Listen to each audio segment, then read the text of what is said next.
It's Thursday, June 25th, 2015. Welcome to the Alien Invasion number 148, a production of Galactic Netcasts. I'm Dave Nelson. Joining me tonight is Brad Ludwig, sans Anessa Moyens. Anessa kind of feeling under the weather, so it's just you and I tonight, my friend.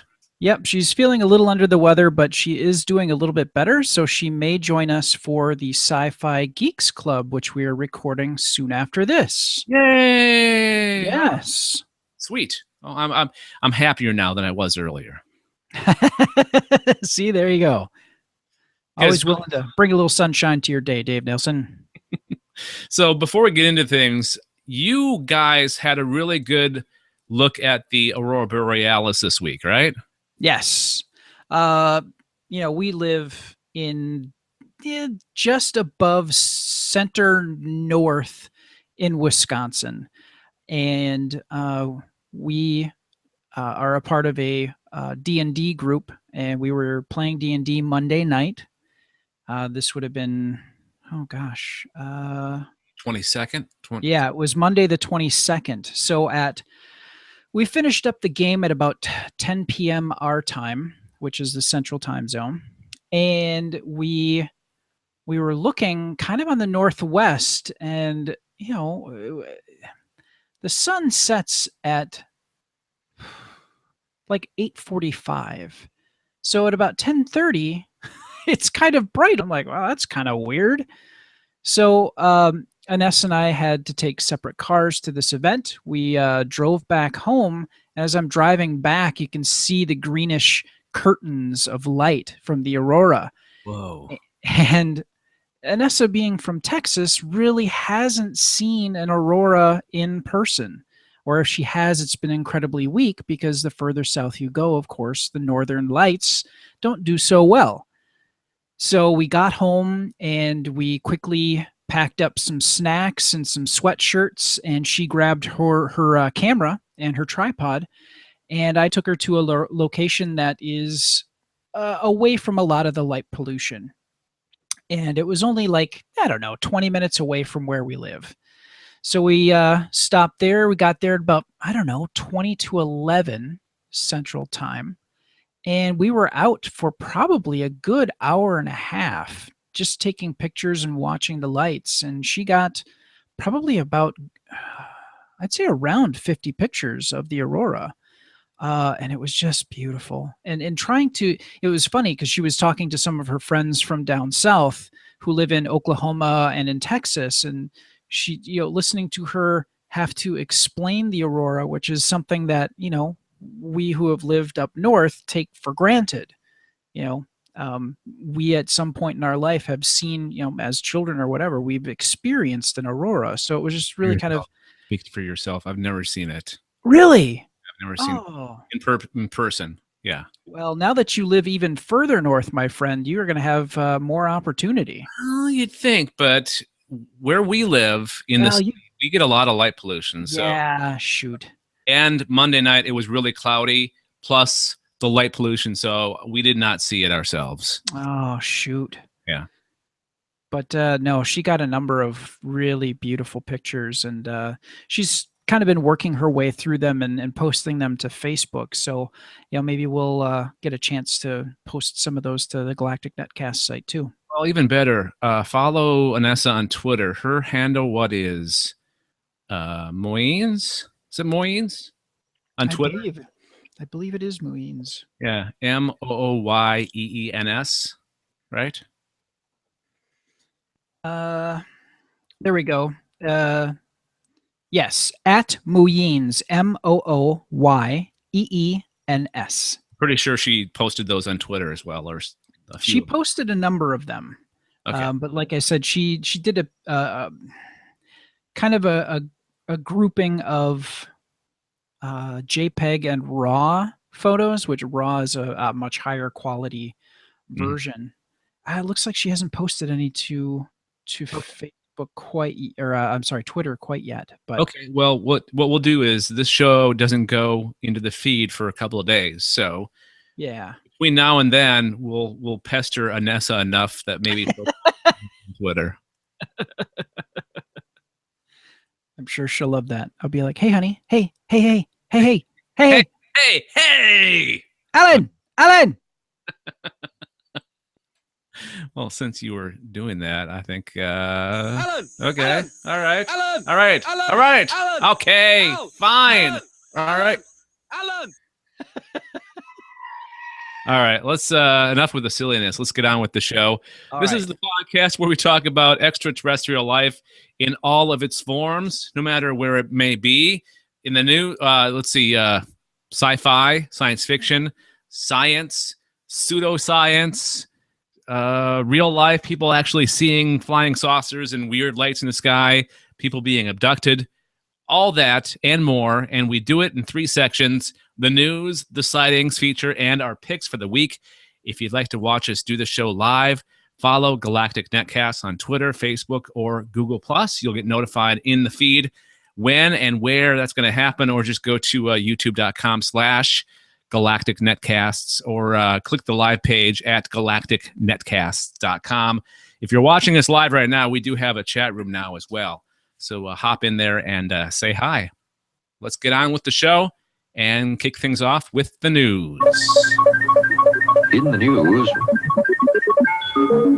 Big entertainment story this week. Full title and plot details revealed for Independence Day sequel. It's called Independence Day Resurgence. Nice. Dun, dun, dun. Okay. The movie will take place 20 years after the events of the first film in a world that's drastically changed. In a world. Okay, so the new Earth Space Defense Division has been formed to protect the Earth from alien forces with the help of man-made and alien hybrid machines from the remnants of the first alien attack. And when a new threat arises, the nations of the Earth will have to come together once more to combat the extinction of the human race. Much of the original cast reprises their roles, except for Will Smith, of course. We'll have more on that coming up. Along with newcomers Liam Hemsworth, he'll be playing a fighter pilot, and Jesse Usher as the son of Vivica A. Fox and Will Smith's characters from the original film. Now, is that the son of her or them together? Because she already had a son in the first film. Yeah, I wonder if they married and Will Smith's character adopted him, possibly. Okay. But it's definitely Vivica A. Fox's character's son. Yeah, because she had the son before they were in a relationship. So, and also Micah Monroe plays Patrick Whitmore, the president's daughter from the first film. And speaking of the president, Bill Pullman is back. Nice. I had a debate in my head: is it Pullman or Paxton? Yeah, it's easy to mix up your bills. That's for sure. And what was the other thing I was thinking? Oh, I totally saw a picture of the whole cast together, and there was Brent Spiner. I'm like, what the hell? His character died in the first one. What are they going to do? I'm thinking flashback. Really? If they're going to, well, his character was so wonderfully goofy and interesting. Maybe we're going to see either a flashback or something of that nature. Or maybe he's got a twin brother.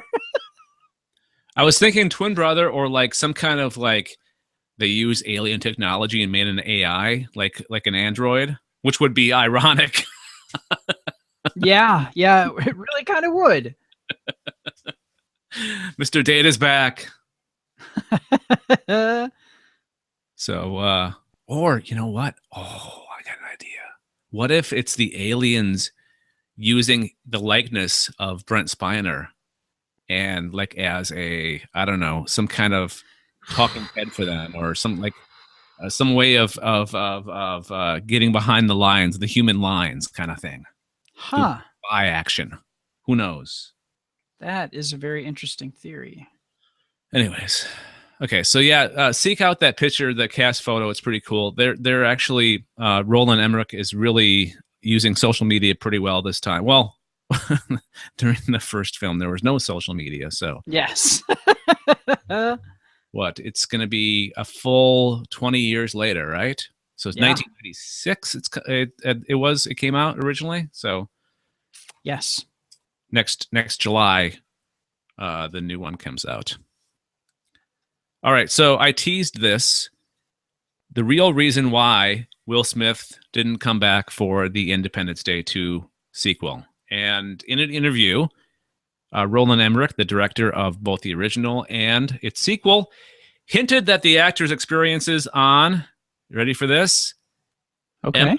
M. Night Shyamalan's 2013 film After Earth and its subsequent critical and financial failure seemed to sour him on the sci-fi genre and be at least partially responsible for him not returning to the franchise. Oh, that frickin' guy ruins everything. Okay, number one, I didn't think the movie was that bad. The only thing I didn't like about it was their stupid accents. The rest of it, I was fine with. But who am I to judge?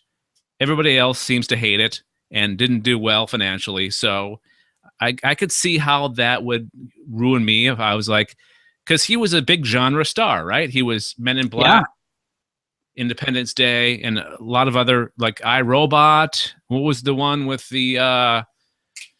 he was the last person in New York City. What was that one? I Am Legend. Yeah, I Am Legend. So he was the genre star for the longest time. And it's too bad that one failure like that would sour him to that type of film. You know, and he's, I think, looking to the long-term career. You know, he's an older actor now, and he can't really afford to have too many quote unquote box office failures on his resume, or it would be that much harder for him to work. So I think he's being very cautious, you know, and he's doing the Suicide Squad right now. So, I mean, we'll see where things go, but I think he's being very cautious with his career to help ensure longevity. Doing the Suicide Squad as a support character, as he's part of an ensemble cast, which is totally not what he's usually does either. So yes. So it sounds like Will Smith was on board for a while. Emmerich said in this interview, and he was actually very excited to be back doing the film, the sequel, and then After Earth happened, and he pretty much said, "Oh, no, not going to do it." Yeah. Well. But Emmerich said this was a chance for him to kind of try something new, and like kind of hand over from one generation to the next. So that's why we're seeing a lot of the children of the characters from the first film in this second one. It's kind of like bridging the generations, kind of like what Star Wars is doing with Episode 7. It's bridging it to the next generation of characters, which is kind of cool. Yeah, that is cool. Because I mean, maybe if Will Smith had decided to, you know, be in this movie, maybe it wouldn't have been as good with him in it, because maybe they would have been like focusing too much on these, well, quote unquote, old characters and old actors, and not giving the kids a chance. The kids, give them a chance. Think of the kids. Yeah. All right. So, we'll have a link in the show notes, and you can read more about this in the news feed at gncasts.com. And there's going to be a slight change to the way we handle news on our website starting next week. And just stay tuned for that. Make sure that you follow us on Facebook, Twitter, and Google+. The news feed will be there, but it'll just be set up a little bit differently. Like if you like alien stuff, if you're a listener, of course you are, because you're listening to this. If you're a listener of the Alien Invasion, we'll have specific news for the Alien Invasion, specific news for the Sci-Fi Geeks Club, and so on. So get ready for that next week at gncasts.com. All right, let's move on to Brad's story. What do you got? All right. We're going to talk about Mars. Yay. One of my Excited? favorite topics. Absolutely. This is a story from the Huffington Post out of the UK. And it goes a little something like this. Mars Pyramid is proof of alien life, claim UFO hunters. Now, I highly encourage you, and we have the link in the show notes, and there is a picture, if you have not seen it already, on the social networks or any science website. One of the rovers took a picture of what looks like a pyramid. Now, the mysterious pyramid has been discovered on the surface of Mars and supposedly proves the existence of alien life. The pyramid-shaped object was found by the paranormal YouTube channel Paranormal Crucible. That's a great name. I like that. Yes. And supposedly shows an artificial object that mimics the Great Pyramids of ancient Egypt. It was found buried within video footage of NASA's Curiosity rover. However, Paranormal Crucible claimed that NASA deliberately chose not to take any more footage of the shape. The site says, due to the size of the object, about the scale of a small car. What? Now, I would ask you a question here. If you were to even build I suppose you're going to do a proof of concept model, why the hell would you start that small? Unless you're going to take it to a boardroom, hey, I got an idea here. Let's build a pyramid. Here's proof of concept. This reminds me of Stonehenge from Spinal Tap. Yes. They wanted the full size, but all they got was the mock-ups. Yes, because he used the double quotes for inches instead of the single quote for feet. Yes. Okay. Due to the size of the object, about the scale of a small car, I would theorize that the artifact is either the capstone of a much larger pyramid, possibly buried deep beneath the surface, or perhaps a marker stone. One does wonder then why they would allow one picture to go unchecked and yet hold back hundreds of others. The Circe's Pyramid. Incredibly, I'm sorry, I totally misread that. Incredibly, though, this isn't the first pyramid-shaped object to be discovered outside of Earth. NASA's Dawn spacecraft is currently getting ever closer to the mysterious dwarf planet Circe. The photos it has been sending back, however, have the world more than a little puzzled thanks to the discovery of two shining lights seen on the surface. While NASA is yet to come up with an explanation for the lights, it has also discovered what looked to be like gigantic 3-mile-high pyramid on the surface. The enormous structure appears to be naturally made, however. No one's really sure how it got there or indeed why it ended up becoming such a perfect pyramid. Dawn is expected to get closer to the planet in the coming days, with the next batch of images expected to come through post the 30th of June, so hopefully we should know more by then. So there you go. All the fanatics and weirdos are coming out on this one. I've seen so many weird stories. I don't know if it's because I follow weird things online or just more weird things have been happening recently where they're talking about Cirrus, they're talking about alien moon bases. And then there was a story this week of supposedly NASA cut the feed because there was an alien ship on the one of the cameras mounted on the outside of the International Space Station. And I watched the video and it was nothing. Yeah. It's not an alien ship. What are you talking about? Yeah. So I know we were talking a little bit pre-show about what could be, making these pyramid shapes. Now, looking at that, the image that they've been posting on the internet for Mars, I mean, that just looks like a very sharp piece of, or perhaps a very brittle piece of, something like maybe a shale or something harder that may have broken due to some tectonic shifting or whatever. and actually is a piece that's broken and shifted and is pointing up, which is not unlike an area in Oklahoma that Anessa took me to, where there's just rows and rows of these rocks that are just kind of pointing out of the ground because there was a large tectonic shift, and all of this layered rock broke and tilted up and eroded so that the harder bits were pointing out at an angled, they almost look like little pyramids.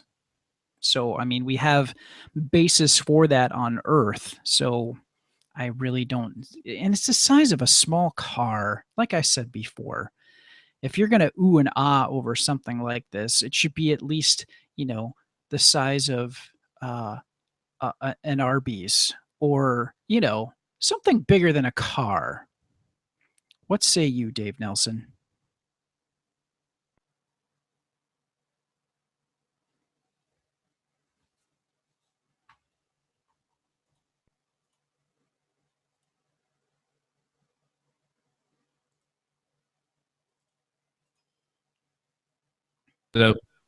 Hello, Dave? Yeah, I'm back. Okay. Yeah, you froze for the longest time. Oh, that's weird. You froze for the longest time. Oh, so it's either me or you. All right. All right. So you were in the middle of saying something. I don't know. Yeah, I was in the middle of saying, you'd think that if you're going to ooh and ah over something, it should be at least the size of an Arby's and not a small car. Yeah, that's true. Because you know what the size of a car is? You know what else is the size of a car? The Curiosity rover. Yeah. So I don't think it's really anything to write home about at this point in time. And you see pictures all the time, people claiming to see this or that on the surface of Mars, and it's just the way light's reflecting off things. And also, it's a alien planet, so it's not exactly the way Earth is. So there may be slight differences in the way, like, formations and topography is than it is on this planet. So, no, exactly. And I was thinking also, if people are listening to this podcast thinking that we're gonna believe everything that you read on the internet, you've come to the wrong podcast. We're very much skeptics when it comes to these crazy claims of things. We may sound like we believe it sometimes, and that may be the case of us just being sarcastic and making fun of it. Most of the time, we don't believe these crazy claims. There's got to be pretty definitive proof for us to actually say we believe it. Yeah. Am I right? Do you agree with me? No, I would totally agree. Okay, good. I'm glad that we're two heads working as one. All right.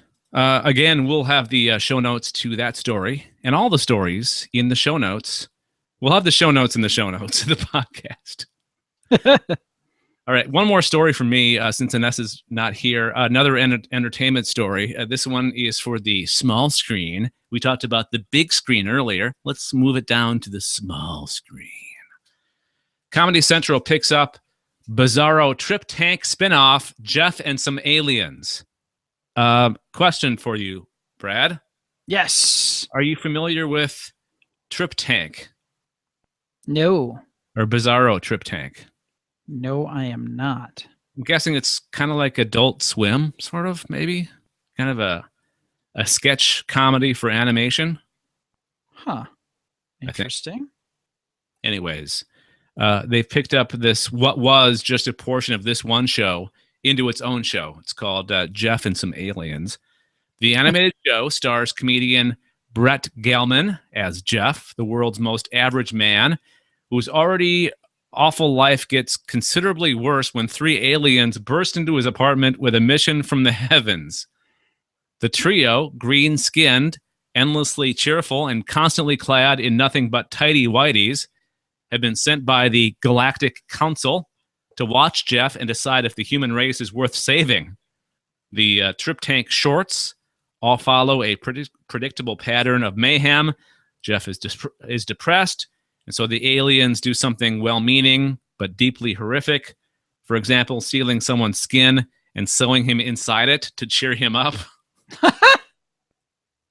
Hey, they're aliens. What do they know? What do they What? know of humans? Exactly. So I don't know the start date on this series. Probably this fall or next spring. Just that's a shot in the dark.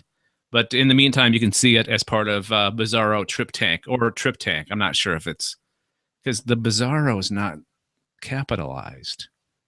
I don't know. Do you want to look that up real quick? I am looking it up right now. All right. Because I'm curious. I'd kind of like to see this. It sounds funny. Especially the whole Tighty-whiteys thing. That's not your typical uniform for aliens. You know, they're more typically described as, you know, wearing suits of some kind, you know, like the jumpsuits, or, you know, or completely naked, like the Greys. Okay. TripTank is Comedy Central. And yeah, it is just TripTank. Okay.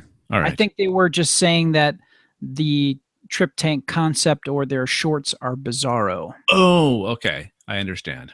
Gotcha. Or that this particular item with Jeff and some aliens makes TripTank more bizarro. If anybody listening or watching us on YouTube has seen these shorts, I would love to hear about it. Give us your firsthand account of this, because we want to know, because neither Brad nor I have seen it. So give us feedback, galacticnetcasts@gmail.com. Let us know about this show. Or if you have any thoughts on anything else that we've talked about on this episode, galacticnetcasts@gmail.com. Call our voicemail number, 805-328-3966, 805-328-3966. Or you can record a message directly onto the website at gncasts.com. There's a little what kind of shape is that? A rectangle that kind of skirts the right hand side of every page. You click on that, Yes. and you can record a message directly through the website. It's actually easier if you go mobile. If you're going mobile, to quote The Who, it's actually easier that way. Just click it on your web browser and record a message through your smartphone, and let us know if you've seen this show, what you think of it, or anything else that we have talked about on this or other episodes of the Alien Invasion. Let's move on to this right here. Please identify the craft you witnessed. Black, triangular, three-dimensional shape, huge, just flying, hovering minutes. Shaped like almost like between an egg and like a teardrop. Two long cylinder objects flying over me. We had a dome. I could see the occupants in It it. appeared to be rotating, and it was circular to disc shape, and it hovered for maybe about 5 minutes. All right, it's time for, after that extremely too long of an intro, it's time for Sightings. And this usually entails either,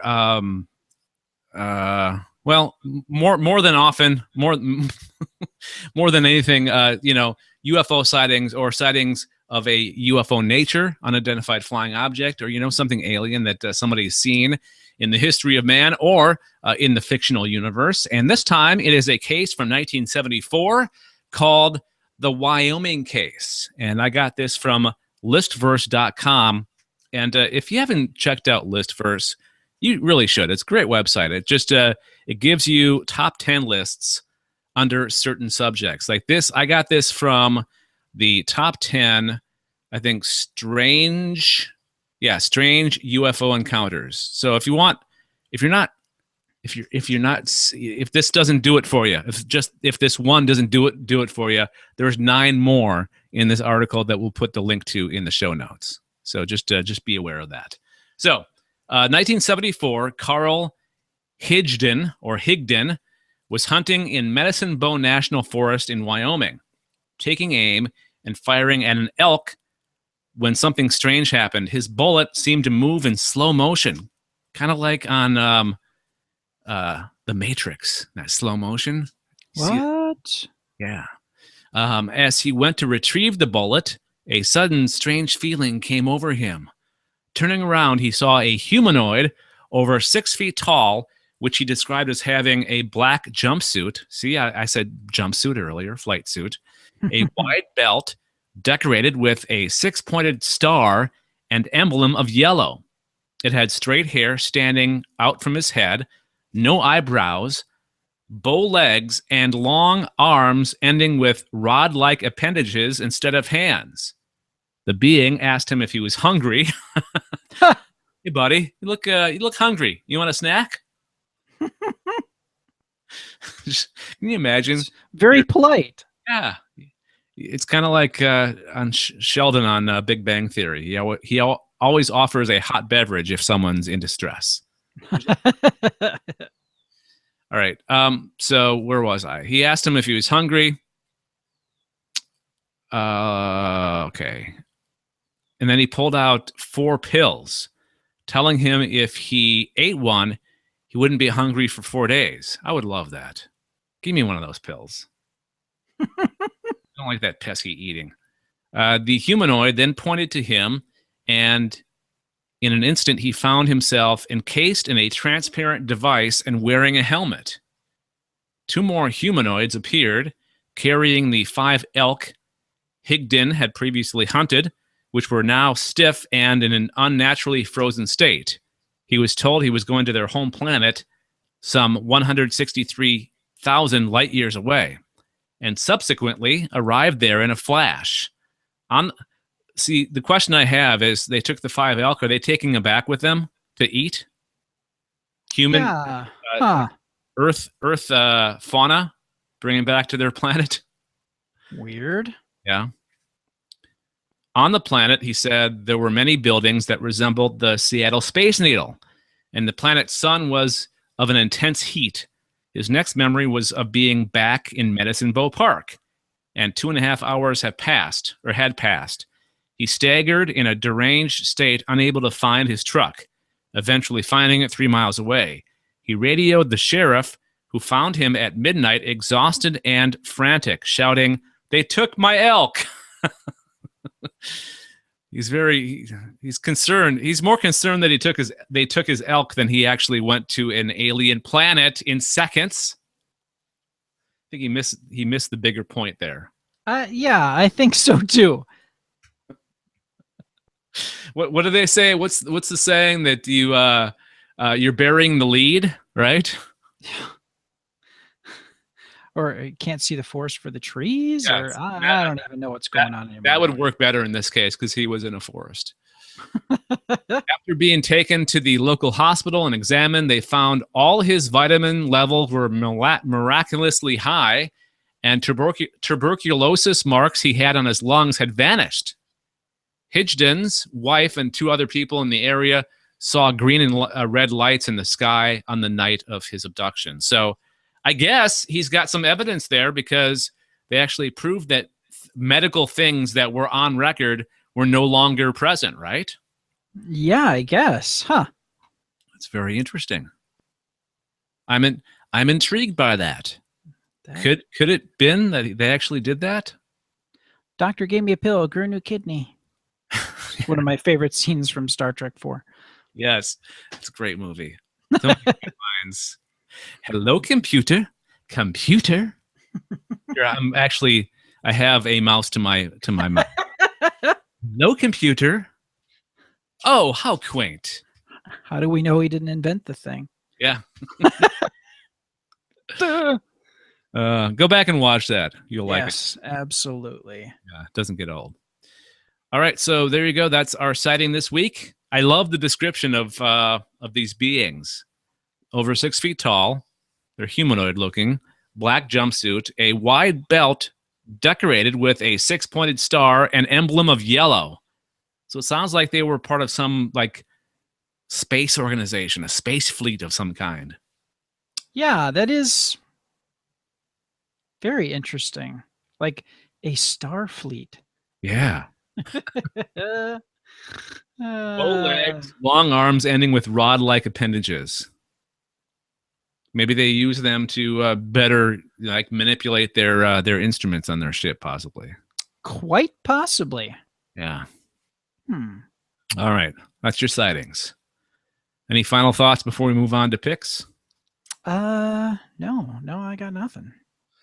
All right, that's what she said. I'd throw that in there since that's It's officially a show. Yeah. All right.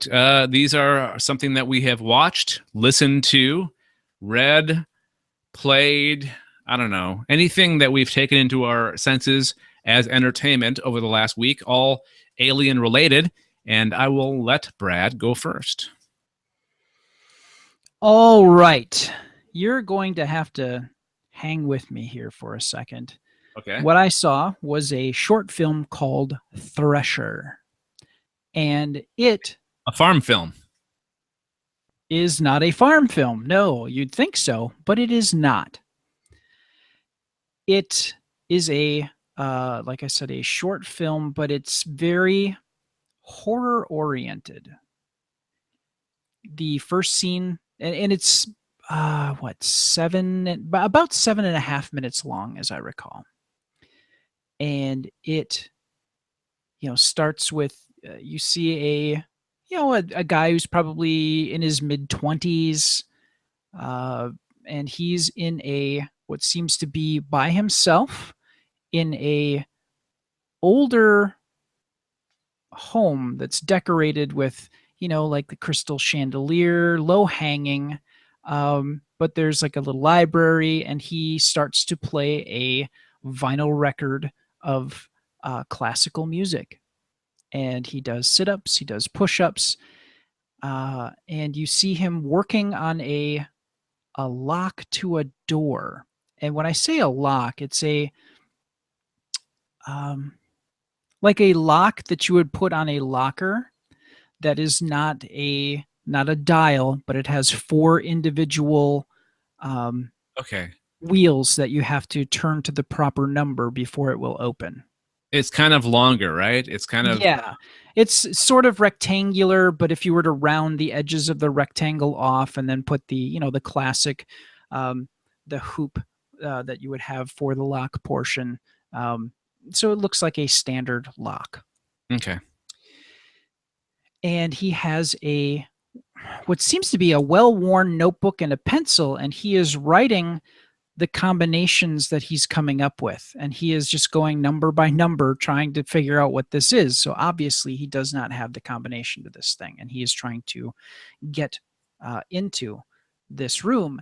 And we have a little bit of a montage with him doing more sit-ups, doing more push-ups, dancing with not necessarily a mannequin, but like a dress form that you would, if you were sewing a dress and you wanted to mimic like bust and waist and hip size. It's simplistic in that fashion. It does not have appendages. It does not have a head.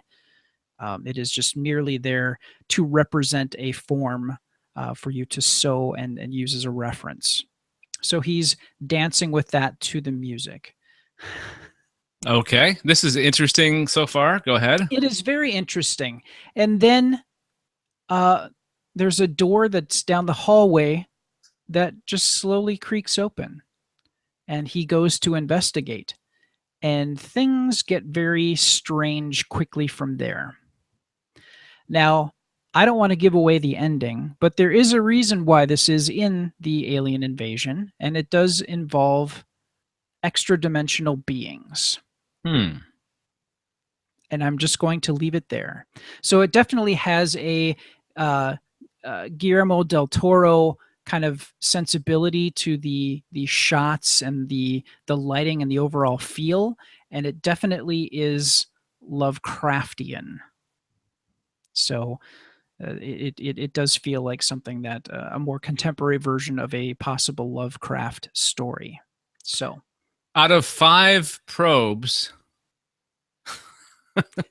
I'd give it a solid 4.5 probes, Dave. Okay, thanks. Should that be our rating system from now on? I give that 4.5 probes, Dave. A solid 4.5. Okay. And you can get this on YouTube, you said, right? Yes, and we will have the link in the show notes, and it is called Thresher. Okay. I really like alien horror stuff. And I wanted to real quick briefly touch on this. We're going to talk about it in depth on the Sci-Fi Geeks Club this week. But James Horner, who did the music for Alien, yes, passed away this week. He was in a plane crash in California, I believe. And he did the music for Aliens. He did the music for a couple of the Star Trek films. Speaking of Star Trek, Wrath of Khan, and I want to say 3, I believe. And some like he did Titanic. What else? He was no John Williams, but he definitely held his own and did obviously really good work because he worked on a number of well-loved films. And that Star Trek 2 score is just very visible. I mean, I can hear that music today and instantly know where it's from. Yeah, you could turn the screen off, leave the audio on, and I can tell you, oh, they're doing the chase part through the Mutara Nebula. Yeah. There's a very definitive music that is set to each of the pieces in the film, and he was a true craftsman, and he will be missed. In his 60s, I believe. Yeah, I believe so. Though still pretty young. All right, let's move on to my pick, and it is the X-Files. I figured the new X-Files show will be premiering next year, and I wanted to kind of brush up on my X-Files knowledge. The very last episode to watch, and I figured plenty of aliens. Of the X-Files have no aliens whatsoever. It's the series finale, and it kind of puts a bow on things. At the same time, it reviews the whole series. Like, I was telling my wife today that if you've never watched the X-Files and want to get ready for the new series and don't have time to watch the whole original series, watch just these 2 episodes, because it pretty much puts the whole series in a nutshell. Like, this is what happened. At least all the alien conspiracy stuff kind of comes together in these 2 episodes, and it's The Truth, parts 1 and parts 2. Original air date Sunday, May 19th, 2002. So here's a brief synopsis of what happened. After not knowing Fox Mulder's whereabouts for the last year, A.D. Skinner and Agent Scully learn he's being held for the murder of a military man he couldn't possibly have killed. Noel Rohrer.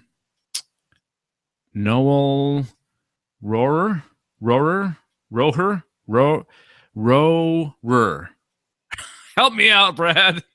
I would go with Roar. Roar. Okay, Noel Rohr, one of the government's secret super soldiers, played by Brad. Me. No. Played by Adam Baldwin. Adam Baldwin. Oh. And I totally forgot Adam Baldwin was in the X-Files in this recurring role as the super soldier almost during the entire series. The entire run of the series, he would show up once in a while as this character. It's kind of interesting. This is before Firefly. This is pre-Firefly. Oh yeah. Pre-Firefly, what was the NBC series that he was in with Zachary Levi? Chuck. The spy. Chuck, yeah. Pre-Chuck. The Last Ship. Have you seen The Last Ship? No. Yeah, it's not that good. I wouldn't recommend. Zero desire to see The Last Ship. So basically, he's put on trial, a military tribunal, and A.D. Skinner comes in as his defense lawyer, and they bring everybody that's been involved in the show pretty much to the stand, and they use his defense is he was trying to uncover the government's knowledge of extraterrestrial. So they kind of run down the entire history of the involvement of aliens on the Earth and the government's involvement in a conspiracy to hide this from the rest of humanity. And it's really interesting. It wraps up kind of a neat way. It wraps up with Mulder and Scully in a hotel room, which is kind of what they're most famous for early on, I believe, in season one.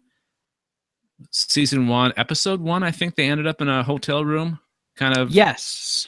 And I remember she's a rookie, and she's almost convinced that because she's got a couple of bug bites on her back, or what she's convinced herself are bug bites on her back. And I remember, And she looks so young in that, though. Good Lord. If you go back and watch that, you're like, oh. She was young. She was like 22 or something like that. Yeah, that's right. She was her early 20s. You're right. Because Gillian Anderson is still very young. I mean, she's younger than I am, which says a lot.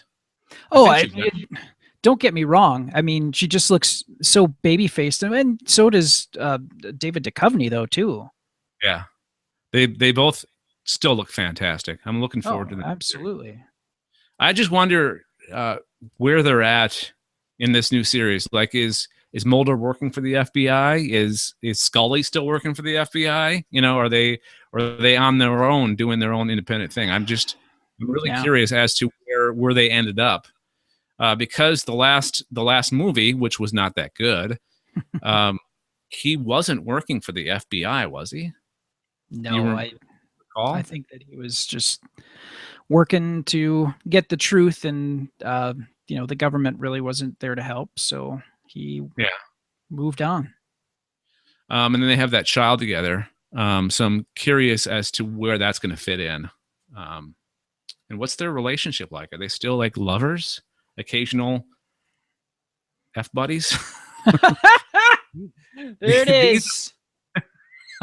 The show title, Occasional F Buddies. All right. Thank you very much. I'll be here all week.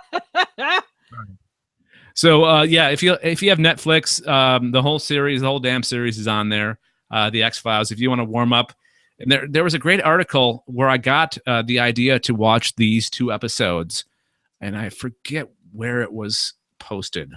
But if you were to do a Google search for best episodes to watch before the X-Files returns, I'm sure you'd find this episode or other blog posts with similar lists. If you don't want to watch the whole series between now and January, I'm sure there's a few episodes that will get you caught up and kind of get you up to speed as to where they're at now in the show. So the truth, part 1 and 2 of the X-Files, that is my pick for this week. Nice.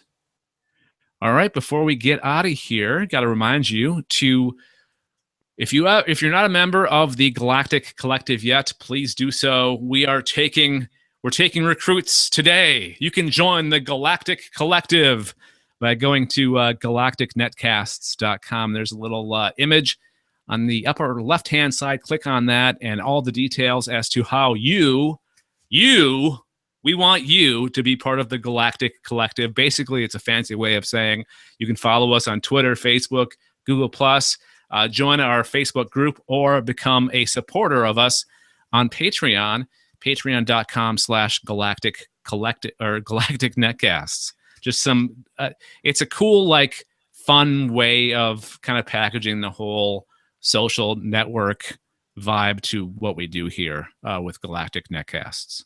So absolutely. And if you are watching the YouTube version of this, you can see right now that this is one of the time-lapse photo, or not time-lapse. She did a long exposure, about 30 seconds during one of the aurora. Well, during the aurora, and this is that greenish, beautiful hue, and she and we stood still for that one. And that was you guys. Yeah, it's the two of us, and we're just standing there with our hands kind of upraised to the sky, just as a fun thing to do. And it wasn't obviously this bright because this was a kind of a timed exposure, but it was only 30 seconds in length. So, I mean, it was just a gorgeous hazy green. It was just beautiful. Oh my God, you can see the stars too. You can see the stars towards the top of the page or picture. That's neat. Yeah. It where we were at, I mean, there was very little light pollution. This is like on the outskirts of Wausau, on the very north, out past the technical college. If you're a townie there if you take Highway K just north of the technical college, you go out to the town of Maine, and then you can park out there by the Lions Club camp there, and you can take pictures of the stars . And that's actually how some people do talk in Wisconsin. I ask you not. That's the truth, sir. All right, cool. Follow Anessa on Twitter at Moyines. Maybe she'll post some more of those pictures, and you can save them for yourself. And yeah, this actually was on her Instagram account, which is again Moyines, Mooyeens, and you can find her on the Instagram under Moyines. She's gonna be like, where'd all these new followers come from? Weird. Yep. Hey, I'm going to throw a few more things out at you before we get out of here. Make sure that you get signed up to receive our shows automatically in whatever form you take in podcasts, whether it be iTunes, Stitcher, or any other way, okay? And we've got all the information on our subscribe page at galacticnetcast.com or gncasts.com if you're too lazy to type the whole thing out. GalacticNet. You can do just GNCast. It's easier that way. We're on iTunes, Stitcher, and various other platforms. Make sure you subscribe and never miss a show. Never miss another episode of the Alien Invasion. That's going to do it. Final thought, Brad. What do you got? So there is a wonderful artist by the name of Brandon Bird, and he is wonderful in that he did 13 paintings of Doctor Who in his different incarnations, only each as Shia LaBeouf. So Shia LaBeouf's in each of these as dressed as the Doctor with sort of that hairstyle, but classic poses of those characters that you would kind of recognize them in. That's and so he specific. did. Oh, it is very specific. And I am jumping to the actual poster here in his store, and I am going to do a screen share. Again, this is visual. If you check the show notes, or if you just do a Google search for Shia LaBeouf Doctor Who, and you will see that for $10, you can get a poster of all of these. He basically grabbed all of his paintings and then essentially in Photoshop clipped them out and put them into a collected poster. For $10, you can get this poster, which is 18 inches by 24 inches, so 1.5 feet by 2 feet. And it is Shia LaBeouf as each of the Doctors. So the hair's kind of similar in each of the cases of the different Doctors, but it is Shia LaBeouf. And we ordered it, and it will be proudly hanging in the Nerdatorium once it arrives. That's brilliant, especially if you're like a Shia LaBeouf fan and a Doctor Who fan at the same time. It's like worlds collide. I'm not necessarily a Shia LaBeouf fan, but that's funny as hell. I don't care who you are. Fan of quirkiness. Yes. Geeky quirkiness. It is so weird. It had to be owned and displayed. So there you go. All right. Thanks for purchasing that for the rest of us, Brad. You're welcome. All right. So that's going to do it for this episode of the Alien Invasion, a presentation of Galactic Netcasts. And until next time, thanks for joining us. Bye, Dave.